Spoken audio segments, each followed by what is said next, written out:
Well, yeah, good. All good, thank you, yeah. All happy and well and everything, yeah? Yeah, you're watching nose on the screen, lad. Now you need to take a step back, mate. Yeah, a bit further back, yeah. Goodness, look at you old gits. Yeah. So you're all younger than me, like, so. That's true. Is he activated? Oh, hang on, There there he goes. Yo!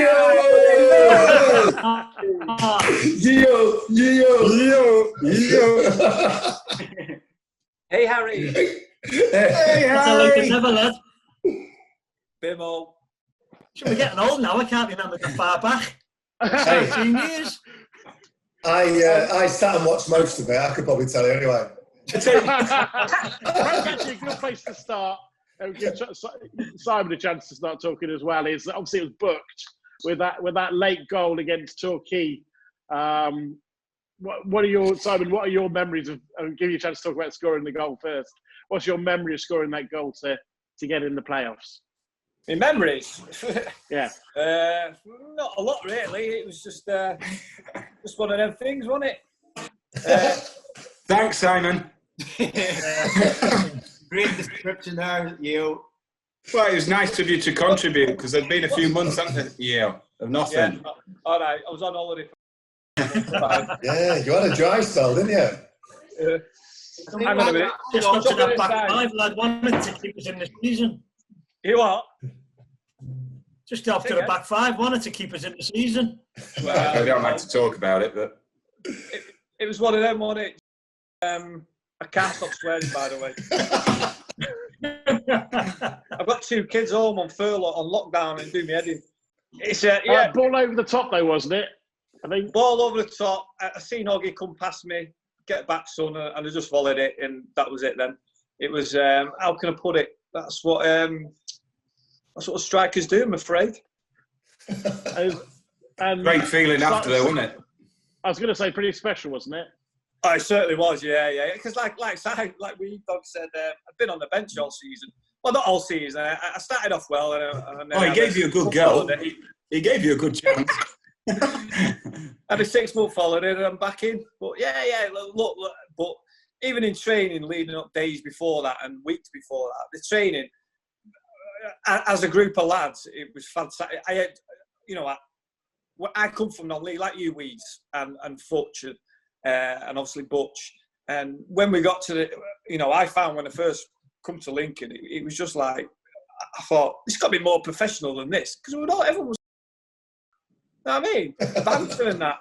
And you just think, Bimo, I don't know if you remember the first day whenever we were doing pre-season and we're running around and we hear these sheep noises and pig noises. Yeah, that's right. What's that there? Weaver. I'm round and there's this 28-year-old guy making sheep and pig noises, and it's Yale. And we're going, hey, we're thinking this is going to be a long season. Be a long season. When we went to Belfast, didn't we, for that first tour?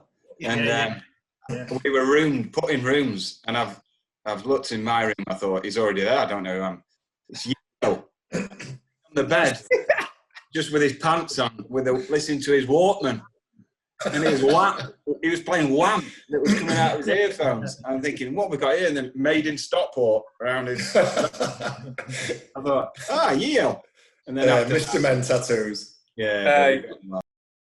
You all love them tattoos, mate. Yeah. I can remember on that trip. Why are you all picking on me anyway? Why are you all picking on me? Don't worry about it. It'll go round. He's there, didn't he? I can remember on that trip, we'd go in together and said, listen, lads will be trashing rooms and that. I'll watch yours. You watch mine. And that. I went, yeah, cheers, mate. Got me back. I walked in my room, right? My bed was upside down. Everything like TV in the bathroom. And I've looked at one of the big windows and Weaves is halfway out. It just trashed my room. I think for me that trip was massive, really, in terms of what it did, in terms of getting us all close and getting us together. And I think I know the teams from Northern Ireland. At the time, we played Linfield. I don't know if you remember. And Linfield were a club back then. And we went and we turned them over. We beat them 4-0. And I thought, we're going to do all right this season. You know, I think a lot of people are going to underestimate us. And I think from that sort of gives us that confidence to push on, I think. And we had such great characters, didn't we? Obviously, Bimro and Weed and Yale and Guinea and Foot. Every one of the lads who were involved, even the ones who weren't playing, they just were a big, massive part of what that team was, you know, and it was a team. Special, wasn't it? Yeah. It was. It was incredible. Do you remember though? All the lads who were signed from non-league, I think all got sent off in the first 10 games. Yeah, we did, yeah. Right, yeah. I remember I got sent off against Rochdale after 4 minutes. I remember being in the changing room just looking at the... Did Scott Willis get sent? Did Scott Willis get sent off? Slavering all over ref. That's what they do, don't they? You got sent off at Boston, I think. No, Oxford at home it was. Oxford at home, mate, after about 10 minutes. I think Futch was suspended after about 10 games. Then he got 10 yellow cards after about 10 games. And then he was up in front of the FA. I think he got up to 20 yellow cards by Christmas. I think that was around the time we played Hartlepool away, and their pitch was perfect. And Keith's taken me for in fact, just when I come back from suspension, he took me for a little walk with Simo, and he said, "I've got an idea. I'm going to play you in centre midfield." I was like, "Really? It's not your best idea, but I'll have a go." I think I touched it twice. It's the best you've been. That was one of your best games, Weeds. He didn't put a foot wrong, just hooked it on twice, and that was it. Hey, we're talking about getting sent off. Bimmo, you get sent off at Cheltenham and I had to go left back. Was it you? I remember, lads. Didn't you get sent off at Cheltenham? I don't Cheltenham? think I did, no. Because I don't think so. I don't think I did, no. Because he rested me. I played most of the season, and he then pulled me and rested me for a couple of games. You see, because I was the only one who hadn't picked up an injury or been sent off or missed any games at all. And he noticed, he reckoned that I was flagging a little bit in one of the games, so he rested me for a couple of games. And then Mayo went in and done really well, the kid. Done really well. But it was him then. And I didn't expect it. And then he put me back in. Put me back in straight away, and I didn't expect that. Like, and he just said to me, he said, "I told you to put you back in. You just needed to rest." That's because he trained you and all. You still do all your potions? Okay. Don't get to look this good, lad, and let you put some extra work in. You know what I mean? Yeah. Still trying, lad. Still trying to keep fit and healthy, mate. Hey, well, I'm playing centre half now, Sunday League, and I've got, before it all went, 7 goals. Centre half. Centre half? Yeah. What, and you had 7 goals from centre half? I wouldn't have had a game if Keith had known that. Hey, but let's go back to that Scunthorpe game then and talk about the first goal. Yeah, let's talk about the first goal, Michael. At the far post. Take me through it then. I'm sure you can remember it. Do the commentary, Michael, as if I can't do that off the top of my head. The horse is good. Before all of that, though, what about the build up to the game? Because to be fair to say, Brian Laws wasn't exactly Keith's flavour, was he, as a person? He wouldn't be on his Christmas card list. I think he blanked his handshake, didn't he? Did he? He did, yeah. He did, I remember watching on the highlights, actually seeing it after that. He did. He went up the big hand and... Yeah, and he walks straight past. We were all fired up, weren't we? Because it's local derby, and we fancied our chances, and they had the likes of Peter Begreen, who, he always got kicked against us, and by Bales and a few others. But it was just electric, the atmosphere, wasn't it? It was brilliant. Yeah. I think they were one of the favourites then. They weren't the go up type of thing. Yeah. They finished in the playoffs, so they were like one of the big teams, and obviously we were the massive underdogs. Right through the season, we were massive underdogs. But we fancied ourselves against them. We knew that we were the sort of their boogie team, really. We knew we had one over on them, really, because when we did play them, we always gave them a tough game, and I don't think they really fancied us that season. No, not at all. Not at all. Lawsy was on the pitch at 3-3, wasn't he? Can you remember him running on? When they Oh. equalised. Yeah, the 3-0, yeah. It was just so crazy, wasn't it? Like, and we were, I think we had the best defensive record that season, I think, throughout all the league. And then it just goes, obviously the playoffs, it was crazy. Like, we conceded the most goals we've probably conceded, like, the majority of the seasons. Yeah. Conceded 37 in 42, but something like that, roughly. Yeah. It was great for the fans, though, to watch, wasn't it? I mean, there were great games, really, because they had everything. Incredible games. They had everything. How many divots were on that game? I always thought it was that game that persuaded Sky to televise all of the playoffs, because that was the last year before they televised the playoffs, and I think the 5-3 would have persuaded them, if anything. It was an amazing game. Talk us through your goal, then.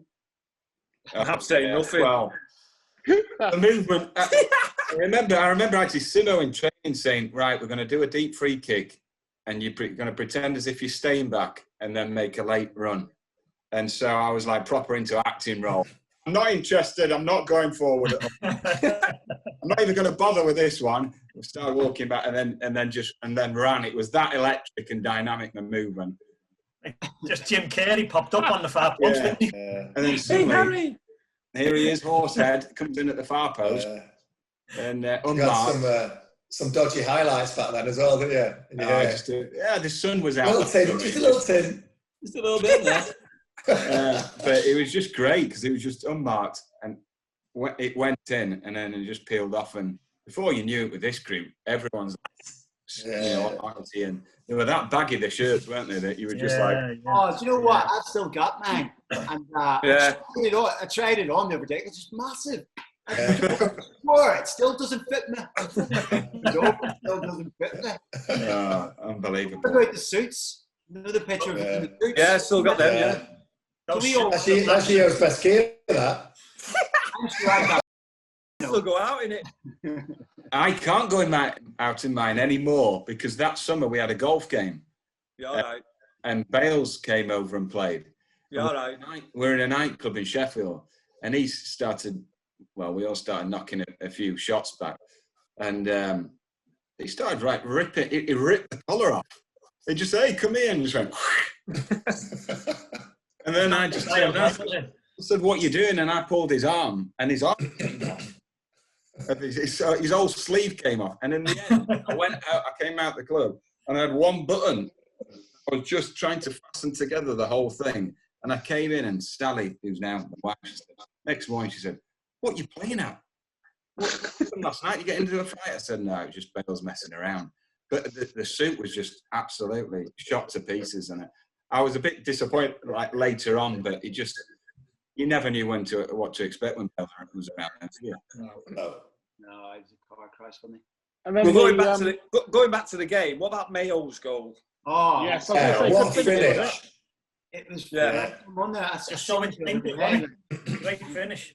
It was just unbelievable. I mean, if you see Messi or Ronaldo or anybody doing that, unbelievable all the time, aren't they? It's just had some bloody jelly and ice cream on that one, didn't it? Oh. And he lobbed the keeper. He actually lobbed him.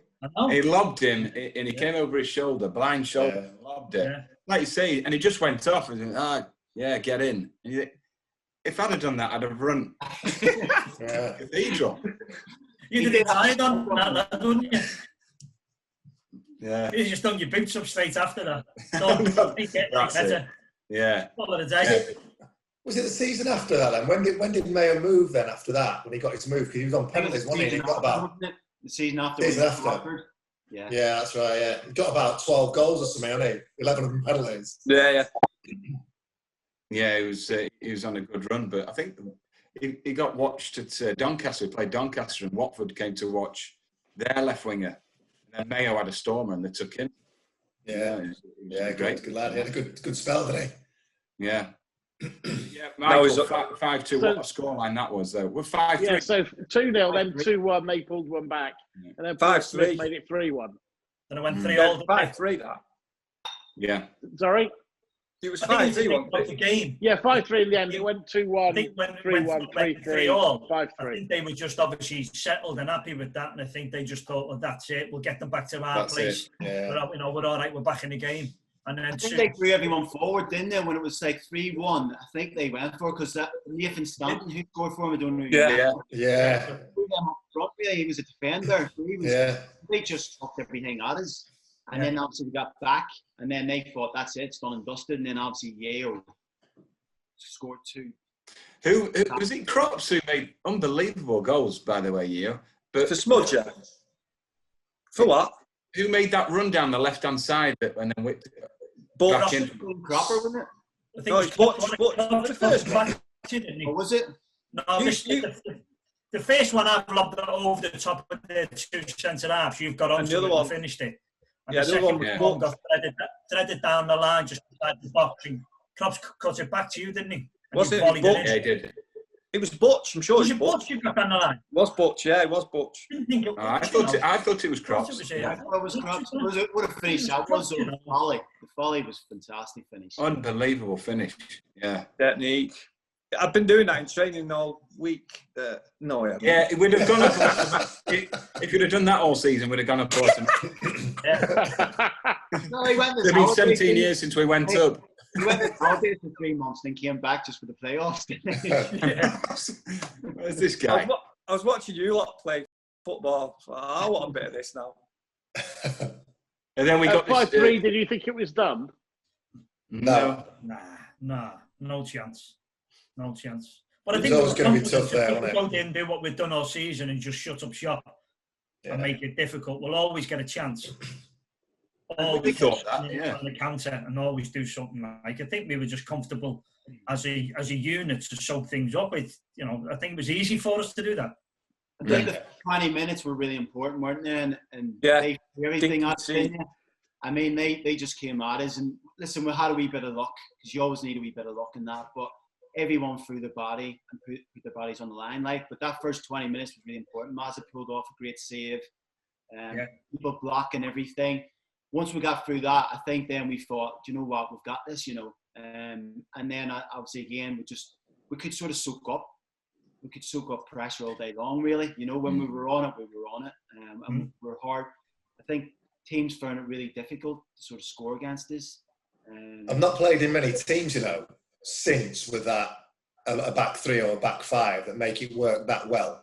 Like the right type of people in the right position. It's fantastic. And listen, Blooms, you would come in, and it was unfortunate that you didn't play as many games as probably what you should have done for your ability. But players who did come in, they could come in and just fit in.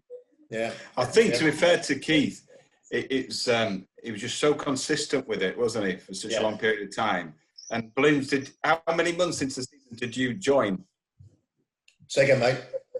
There you are. How many months into the season, that first season, did you come in? I think it was when you guys weren't getting paid. Do you remember? No, came in on loan. I came in on loan, and then I joined the season after that. Yeah, early doors after that. Yeah, but I just think it was less probably about Bloom's ability and just Keith's consistency that they're doing all right, I'll not change it. Yeah, that you always knew. I think we only had a squad of about 20 players. Yeah. And that's including a couple of young lads, But we were all the right age. Obviously, we had a couple more experienced ones, Bimo and that. We were all roughly around 23, 24, which is a fantastic age because you come through that youth system. Yeah. And you haven't got too many mileage in the legs, and you've got that hunger and desire to sort of, we all wanted to do better for ourselves. I think that was the main thing, and Keith saw that, and he always got in players who were hard working, people who wanted to put a shift in. Well, there was never. Yeah. I don't know if you remember, Oaksy used to do all the defensive work. It was Oaksy. When you do things like the way that we've done it there, and get our. So we knew as a back 5, and obviously Mazza with the making up the 6. You just knew all the time because we'd done so much work throughout the season, just little enough, and quarter of an hour, and just repetitive work of defending, stopping crosses, moving up, squeezing up, dropping off, someone attacking it, others getting round. And it was just like clockwork in the end. I've been fortunate I'm still in football, and I have never seen that work ethic from a lot of sort of like teams ever since, especially working on the defensive aspect. Not many coaches do it. You know, now everything's about going forward, and I understand that. Yeah, it's not deemed fashionable, is it? You know, fashionable, but it's slowly coming back in. You know, because there isn't many resolute like to defend. You know, and we loved it. You know, yeah, we loved it, and that was for everyone. That was from the front three. Gainey in midfield, who was an exceptional player. Unbelievable, him and Butch. But they were athletes, weren't they? Yeah. You know, like they had to be in that system, didn't they? You had your legs in the midfield. Yeah. Ability as well, because we'd miss them out, wouldn't we? And then the knockdowns, they had to have the legs to get the support, and then they'd do a bit, you know, and the goals that they scored. And then when it was a tight lead and you're hanging on, you'd often see Gainey in his element in the corner, near the corner flag. Away from players and rolling his foot over it. I love it. Do you remember Mansfield away? Remember Mansfield away? Yeah. He flicked it up 3 times and whacked the guy in the face. And Kept going out for a corner, didn't he? Yeah. He just said, keep it away from us here. Great times. But I think we everyone just thought we were a long ball team and stuff, and that there was no quality. But Bimmo, I mean, you pick anybody out. Beals was the same. You'd Gainey, you'd Butch. Yale, fantastic striker of the ball. Smudger. All these players were so because they worked so hard and they put a shift in. Everything else got overlooked. The ability. It did have ability, and that was something that maybe that a lot of players never got the credit for. You know. Definitely. There was a lot of ability through that, right throughout the team. But as you say, it just gets labelled, doesn't it? Yeah. However, I mean, I have to say there were a lot of training sessions where I'd come back and think, what have I done today? And it'd be like a Friday session, and I'd probably blocked about 25 shots. That's what my day's work had been. This is a bang, bang, bang, bang. Right, go and have lunch. You know. Friday. The Friday games, it was like Old Feet Young or whatever it was. And it was a battle. It was full on. You didn't want to lose. You didn't want to lose. I know. But everything was about winning, though, wasn't it? Remember the winning team got a Mars bar? Big Keith out the Mars bars. Brilliant. Yeah. But that tenacity, even in training, not to concede goals, not to get beat, always try and win. You know, there was no joking around. I mean, obviously, I went to Cambridge the season after, and it was a completely different atmosphere. Yeah. No, it really was. It was too easy to lose goals in training. It was too easy to mess around in training, and the work ethic was just not there. The attitude and the application wasn't there. You know, for the other side of the game, it's all right being flash. I say flash is the wrong word, like, but to always want to turn up when you've got the ball at your feet or something, it's easy to do, isn't it? But it's I think the teams that I played in after, I was never part of anything so collective and together. It was almost like I go to one club and I'd search for that feeling again, and you get disappointed. I'll have to go. I went to Macclesfield on loan, which was a good experience, but it wasn't as fun. No. I went to Kidderminster. I thought, right, we'll be up for a battle bottom of the league. And you're looking around straight away. You're looking for your types of characters, and just wasn't evident straight. And you knew it was good, the feeling. So I think what Keith instilled in my thoughts, though, were if you can get 11 players or a squad and no one ever questions anyone else's commitment, you're off to a winner, because 9 times out of 10, you come up against clubs and teams that carry 1 or 2, at least, in their teams that don't go all out every week. That's why it was special. Yeah. So would you say all came from Keith's recruitment then? I think he recruited characters as well as people with ability. I think he got that spot on. Yeah, he did. You know, the lads had all come out of non-league. Yeah. Had all had the appetite to really do something special.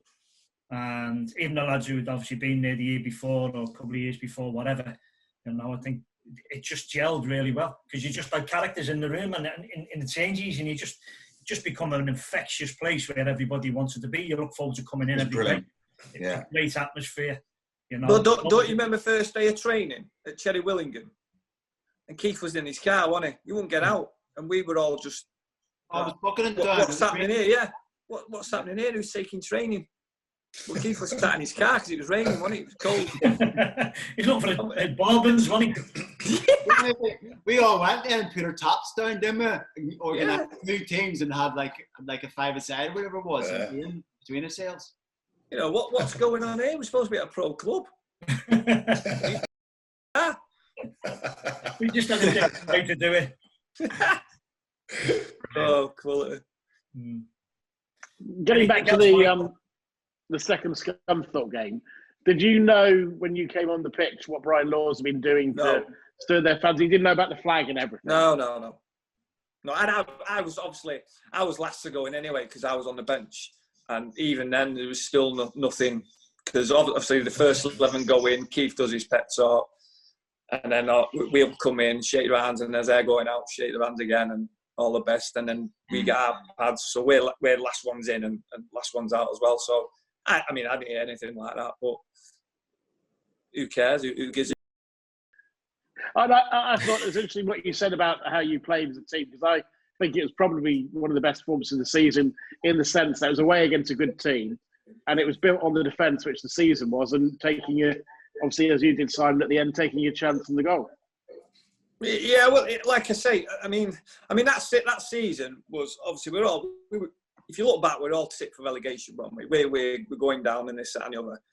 Keith did his miracle. He brought 5, 6 of us in. We all gelled, like Bimo said. We all gelled really well, and I think that's our reward for hard work over the season. All right, granted, goals were coming in from centre halves, midfielders were scoring, and obviously the forwards were scoring, but not as we should have done. But goals were coming from here, there, and everywhere. So it was a team effort, and I was just. I mean, I come off the post, me, to go pro. Keith got me from Hyde. So I met him on the M6. It was a funny story about Keith. I got a phone call, because obviously it was at Hyde, and the wife goes, "Crew Alexander's phoned you." I'm going, hey. And then obviously, cut a long story short, I get his phone call, and I go, "Hello." And then he, that Keith's soft voice. "Is that Diamond?" Who's this? Anyway, we met up. We met up on the M6 on the services at Sandbach. Had a coffee, and he signed me there, and then him and Simo. But that's the type of, obviously going back to now the gaffer. That's the type of person he was, and he seemed legit to me. And I just don't think he got enough plaudits, to be honest, for what he did and how he's done it. I think if you're talking about, like, we came out of administration that year and we lost a lot of, so from the team before, and Blooms will probably remember, and obviously Bimo, you lost like Lee Thorpe, lost Steve Holmes, you lost a lot of good experienced players, the budget was cut drastically. I dread to think what his budget would be. Now. It would have been, it would have been sick. You're talking people around a few £100. That was the how much? It was like people were on very, very little, and what he did was he somehow got a team together, and it was. I remember going away on the summer. I was thinking, how are we going to have a team? And I was ringing Maz up saying, "Have you heard of us signed anyone?" It was, "No, I haven't signed." And then you turn in for training, there's 5 lads there, and obviously they come from non-league and that, and then you're just thinking, this is going to be tough, because there's a lot of big teams there, and there's spending a lot of money, So what he did was, it was amazing, really. Him and Simo, and as I say, Oaksy, because they were a fantastic trio, really. Yeah, definitely. Great atmosphere. Morgs, we had a bit of a team spirit at Mac, didn't we, when we were there? Yeah, it was a little bit with Simo and Keith, weren't they? Yeah, it was a bit similar, really. It was a bit similar, but not as many, was there? No, because I think the way the world's changed, hasn't it? Society's changed. Lads, it's a bit different now. So I think back then you had a lot more characters who dig in, get on with things. Now there's a lot more questioning and stuff. Yeah. And as we've pointed out earlier, we didn't question, we just did. Yeah. OT or Keith told us to do anything, we just get on with it. And then on the pitch, we managed ourselves. We policed ourselves.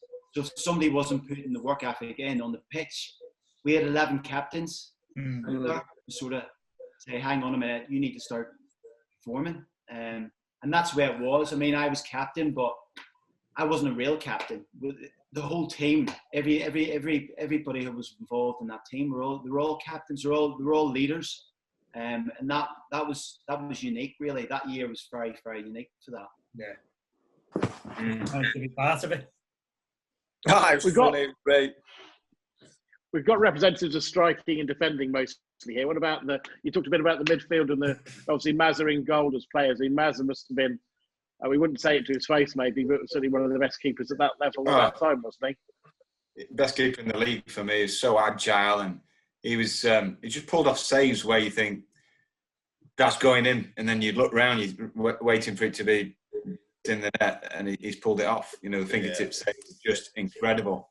Mazza had everything. I mean, if Mazza had been 2 inches taller, 3 inches taller, he'd be in the Premiership.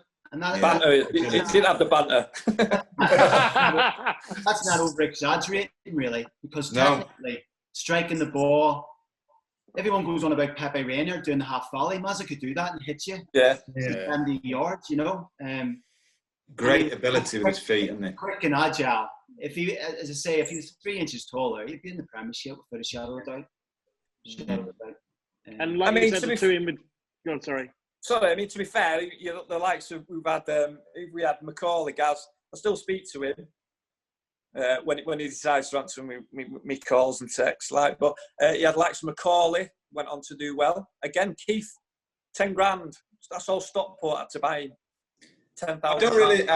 I don't really like talking about him. What, the end of your career there? Hey, hurry up, buddy, help out. Hey, it was this donkey that brought in. Oh my God! Playing the Euros. Well, I'll flip it the other way then. Taylor Fletcher, look at him. Yeah. So it's one of them. It looks again down to the management. Keith had an eye for signing people. Yeah, because spot a player, couldn't they? Yeah. Well, yeah. Well, they went out and watched games and they put the hard miles in, you know, and identified them. But it was, I mean, they're like two great signings, aren't they? Where did he pick you up from, Weeds? I can't remember. Nuneaton. Did you ever see him at games? And the thing is, no, with Keith, I played for him at Ilkeston. So I got released by Wednesday at 20 and then went there. And this guy kept ringing up, and it was Keith. And he said, come and play for me at Ilkeston. I've never even heard of it. Yeah. And I did around a few trials at a few clubs, but then I went to play and training was exactly the same. Hey, yeah. Right, 18-yard box to 18-yard box, and we'll have a game. And then he come out for the last 15 minutes, and then I went back in, and he was eating grapes in front of me with his feet, and he said, sign a non-contract, and I played 50 games there. Played 50 games there, and then I went to Nuneaton. I broke my leg when I met Bloom, so I had a trial at Grimsby. They took me there, and then broke my leg in that pre-season again. And then when I got back fit, Keith sold me for a couple of grand. Massive sign, massive transfer fee too. And then a couple of years there, and then he came back for me. He said, "Come and." In fact, I was in Cornwall. I was on holiday, and Keith had said, "Right, I want you to come and sign for me. I'll be in touch next Wednesday." So I'm like that on the phone, thinking, "Great, good move from Nuneaton. This. Where is he?" Waiting for his photos, and he was agony because I thought back into the football league, and he didn't ring. So I had to find. Cornwall's the worst place in the world for a reception, and I'm found this top of this hill, and I'm ringing him, going, "I thought you were going to ring me. I thought you were just going to give me, custard." No, actually, no, I'm not interested in it. And he said, "Yeah, you're coming in on Friday." I said, "You didn't tell me." "All right, no, you're coming in." So I had to drive back from Cornwall, and that's when I met in the office. I remember that because when me and my mate, obviously my agent at the time, and we were waiting in the reception at Lincoln, your old man, who at the time I didn't know was a millionaire, wasn't he? And he was kicking off for that Sweaty Pete toll bridge. Remember that? He was. And you were nicking. I expected. Keith said, "I'm signing a centre forward as well," and he's called Simon Yee. I thought, this guy, knowing Keith, this guy will be 6'4", massive specimen. You know, you're about me nose.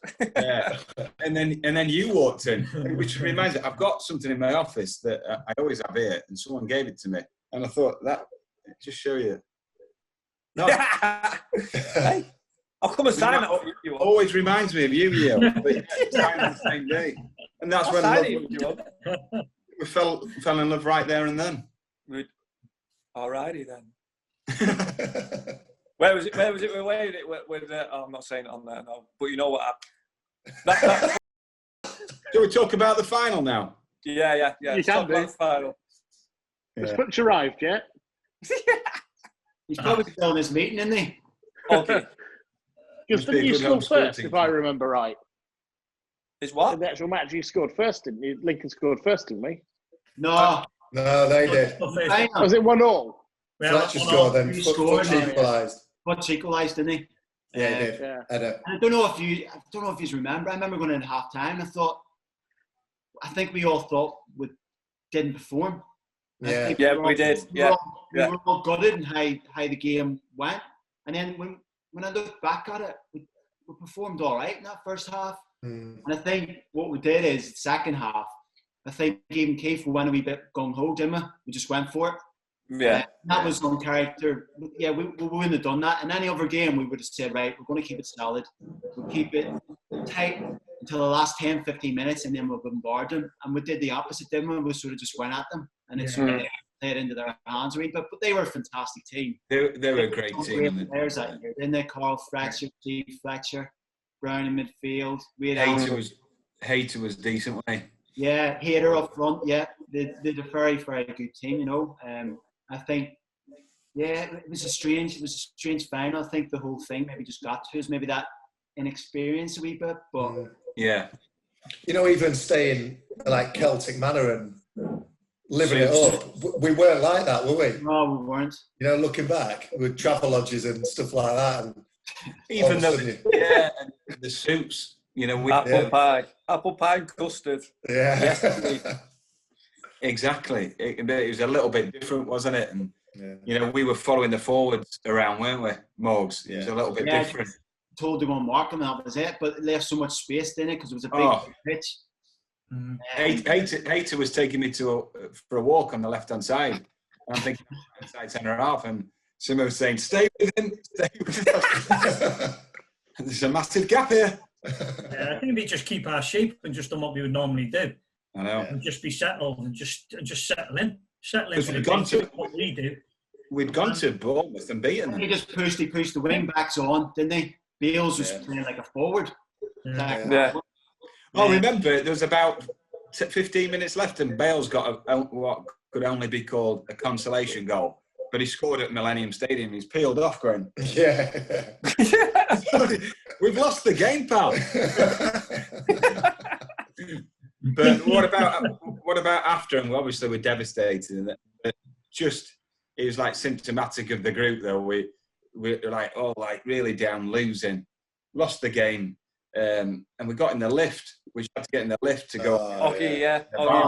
And in the lift, and a couple of us just sort of noticed he was getting a bit nervous, and we jumped.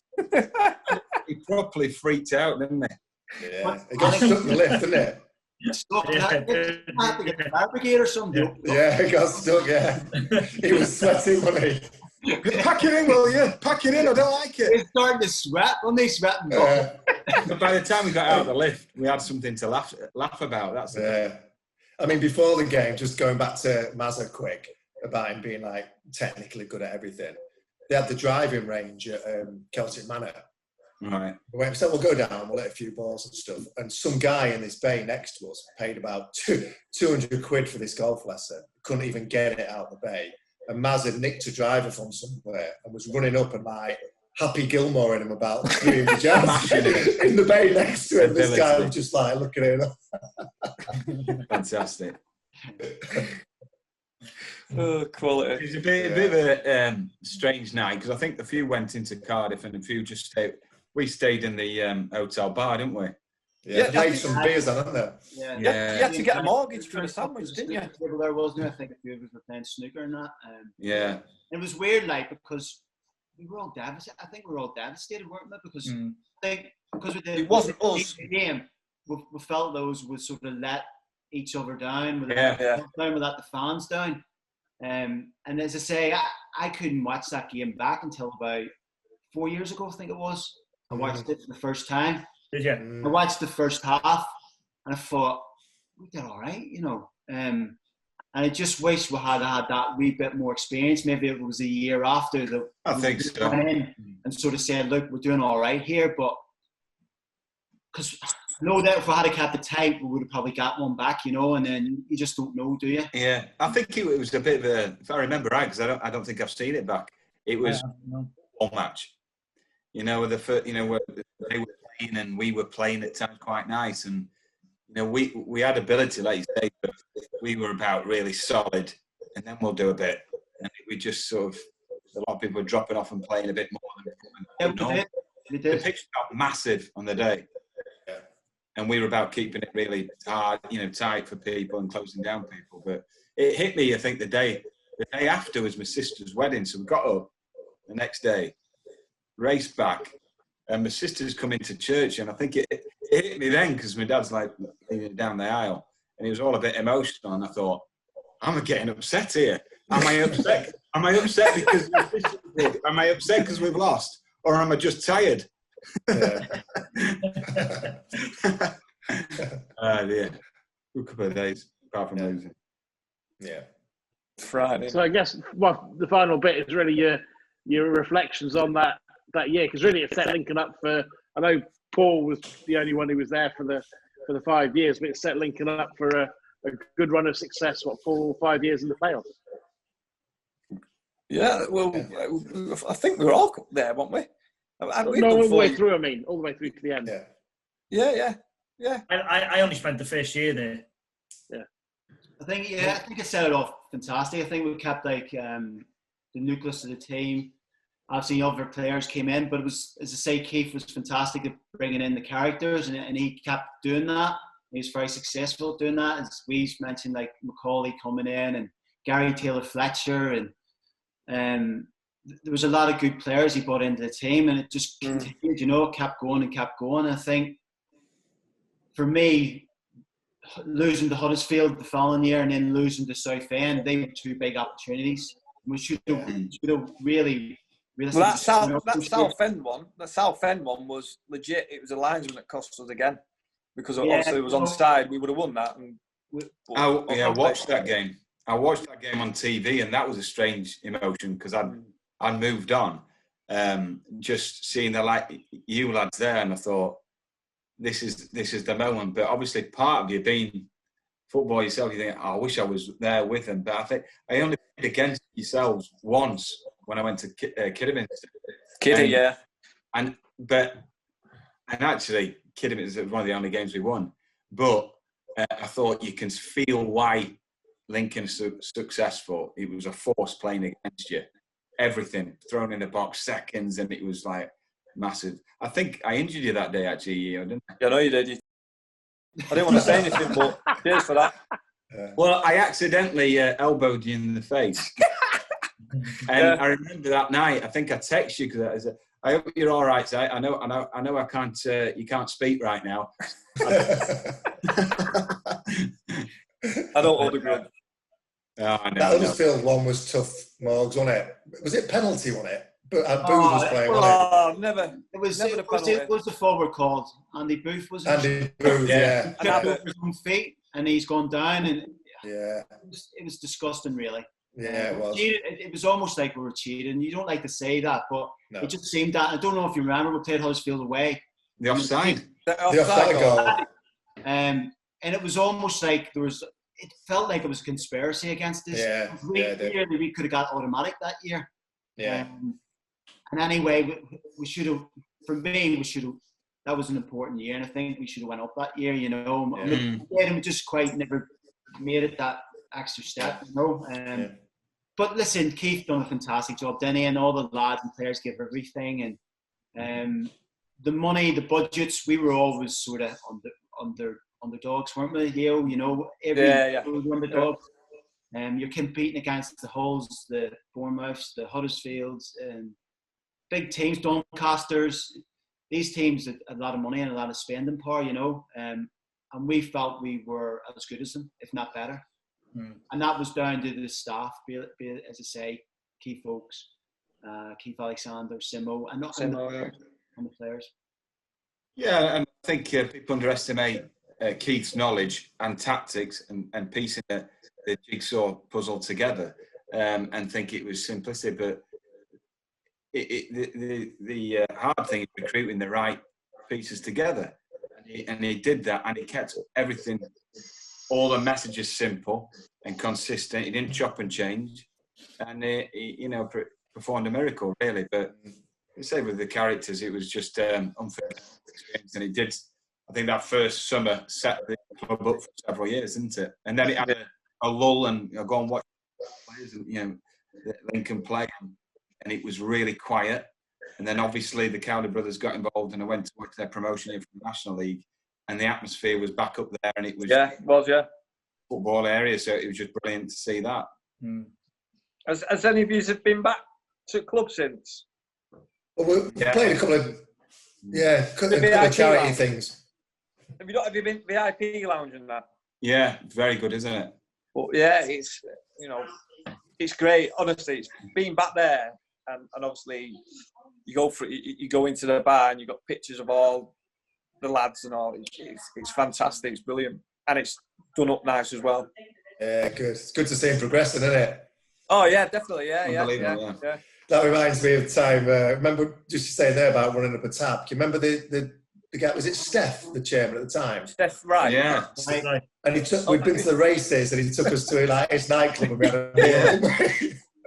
And Gailey's kind of pulled the waitress over and said, "Oh, chairman said they're all the drinks on the tap," and she said, "Oh, he's not said anything to me." And he went, "Was that the chairman?" It was like a Dumb and Dumber moment. He looked over and he went. Gailey went, "I told you." She went, "All right, thanks." And we got in the next day, and Keith went, "There's a £1,000 bar bill to be paid." He's not happy. I don't know, Balloons, was that not the time we weren't getting any bonuses or anything, were we? No. Yeah. Keith says he'll sort something out for us. Yeah, that's right. Races, and we got a wee brown envelope. So we all think happy days. Yeah. It's like 20 quid each. We're like, we just got the playoffs and paid off to get that. We get 20 quid. Yeah, brilliant, isn't it? Awesome. It was Southall races, wasn't it? It was. It was there, wasn't it? Yeah, we went to the go-karts as well, didn't we? Yeah. And Butch was driving around. Oh yeah, an hour. Yeah. Everyone was zooming past you. He's go on, you can go. And people like they know, because, as I say, we were so close. I mean, we'd go out, say, on a Saturday, and there'd be at least 9 or 10 of us, wasn't there? Every weekend, you know. I remember taking Sally one Tuesday. I said, "Do you mind, lads? We're staying over in bed and breakfast." And all the lads, "Nah, no problem." And she sat there with all the lads, and they all buying drinks, and it was just like that, though, wasn't it? Yeah, it was. It was just great, accepting of everything. I say, can you remember the Christmas do we had? And said it was my, where you buy each other's a present. Guess Said you had me, didn't he? And did you see where he got in the middle? He had big ears on and a big nose. Guess who went out with a tin of custard? Guess who I am?